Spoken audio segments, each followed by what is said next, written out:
Hello there, world of tankers, and welcome to the channel. I'm your host, Droodles Blitz, and in today's video, we are going to be talking about some absolutely crazy information that has to do with the Lesta client for World of Tanks Blitz. For any of you that are unaware, when the Russia-Ukraine conflict started a couple years ago, Wargaming decided that it was in their best interest to pull out from the Russian market and move over to America, Europe, and Asia, which is what they've always been doing. But essentially, Lesta is a completely different company than Wargaming. So what I'm about to divulge with you is not applicable to the game that we play. This is only for the Lesta variants. Now, there are probably some people out there watching today's video that play on Lesta, but for 90% of you watching the video, just be aware that the changes I'm going to be talking about are not coming into the game. But the reason I wanted to talk about them is because they could absolutely come into the game in the future, and they are something that I think a lot of you will agree in the fact that we want to come into the game. What are these changes? Well, let's take a look.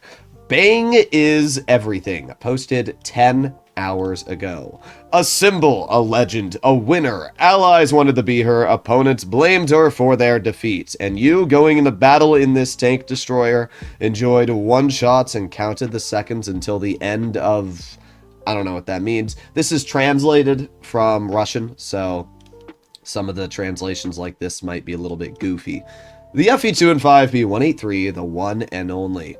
On August 28th, the epic tank will be removed from the tech tree and become a collector's item. Its place at the tier 10 of the British vehicle will be taken by a new tank destroyer, the FV205B Alligator, which is interesting. I don't actually know anything about the Alligator. Maybe they'll have some information on it.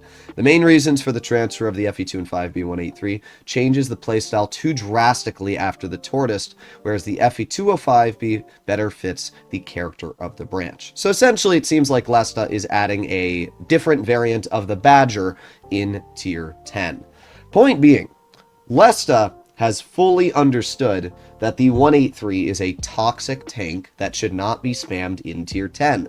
Now, you will still be able to use it if you play on the Lesta variant. It will become a collector tank. Personally, I think the best choice from Lesta would be to make it so you could only use the FV205B 183 in game modes. However, the 183 is the most played tank in the game, so it's not that surprising that they still want people that already have it to still continue playing the game and not to lose a lot of their player base over this decision. But I fully agree with it.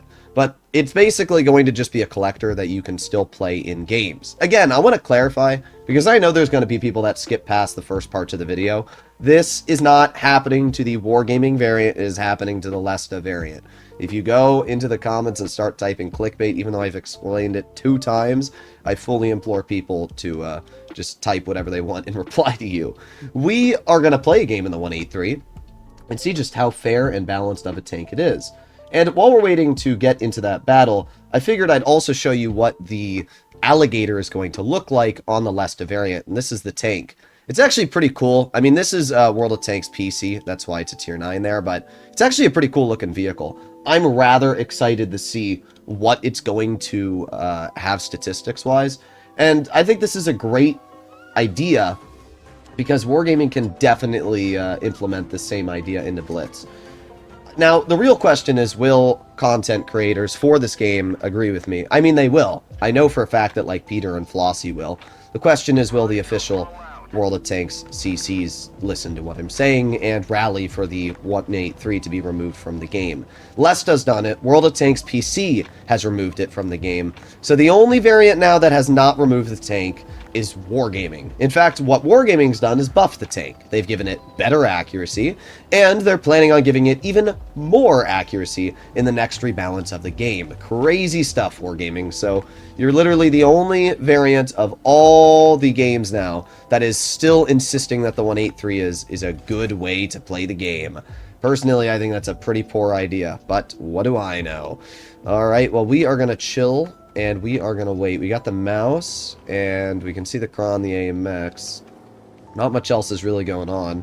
I mean, if that E50 backs up, we can possibly shoot him.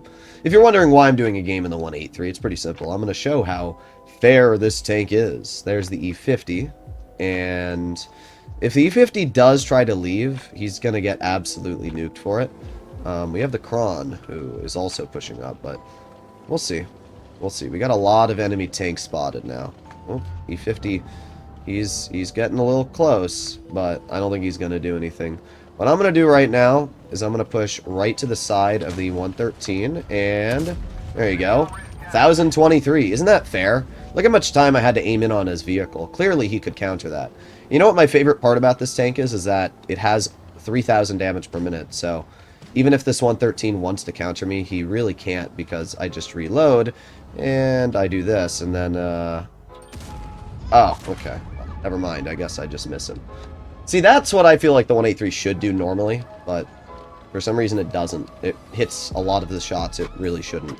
Alright, well that's fine, because we have a E100 in the open, who we're just going to poke really quickly, and we're going to aim in a Hess shell on the rear of. I turned his tank in the last second. I guess I could have fired AP, but that wasn't really my fault. That was just more him turning his tank. Doesn't really matter. We're going to reload in 10 seconds. It's not like we're getting punished for doing anything here. So we just reload, and let's aim it on the E100 again. Here we go. Poking, poking, and... oh yeah, what a fair and balanced tank. Look at that. Ooh, that was really challenging. Again, next update, they're buffing the accuracy on this vehicle, you know, because that makes sense. Well, 8 seconds, we'll have another shot. We got a Kron in front of us who, I mean, is just done. His game is over. So we're just going to reload, and we're going to aim it on the Kron. See ya. 634. E50 shoots me. We have the AMX M4 off in the distance, and we're just going to reload for a teeny bit. That way we're no longer spotted by the E50, and then we can push over here on the AMX. And the AMX is most likely not going to look at us, so now that we have a shell, let's poke it ever so slowly. There you go. Isn't that fair? 1,500 damage off the AMX. We just brought what was a full health heavy down to less than 1,000 in one shot. What a fair and balanced vehicular. Well, all that's left is a minnow, who looked like he was going to drive right on over, which he is. So we're going to aim it on the minnow, and we're not able to hesh him, but, yeah, you know, 982. That's pretty fair, I think. Don't you agree? Clearly.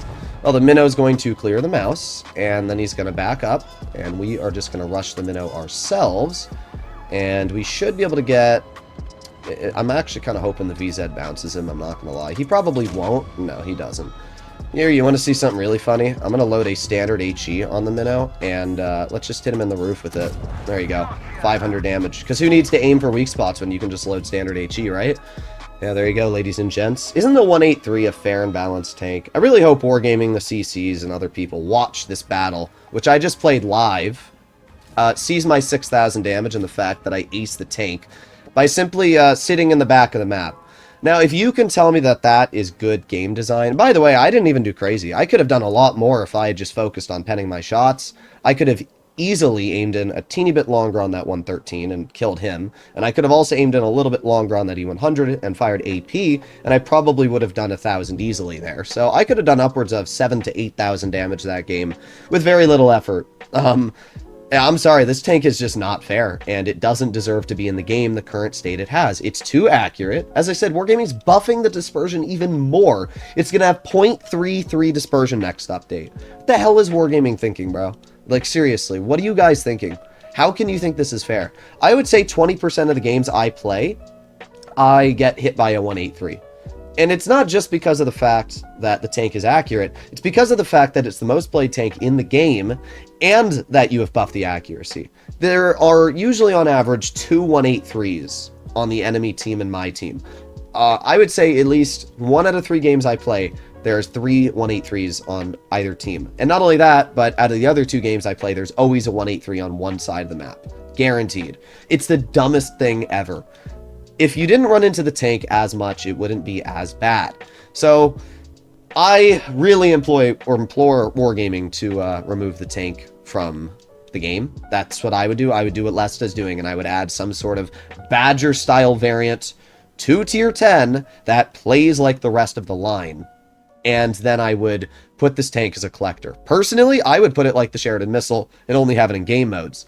But if you wanted to keep it in the game as a collector so that new people couldn't grind, I would still be very happy with that decision. That's my personal opinion. Let me know in the comments what you guys think, and I'll see you in the next one. Bye-bye.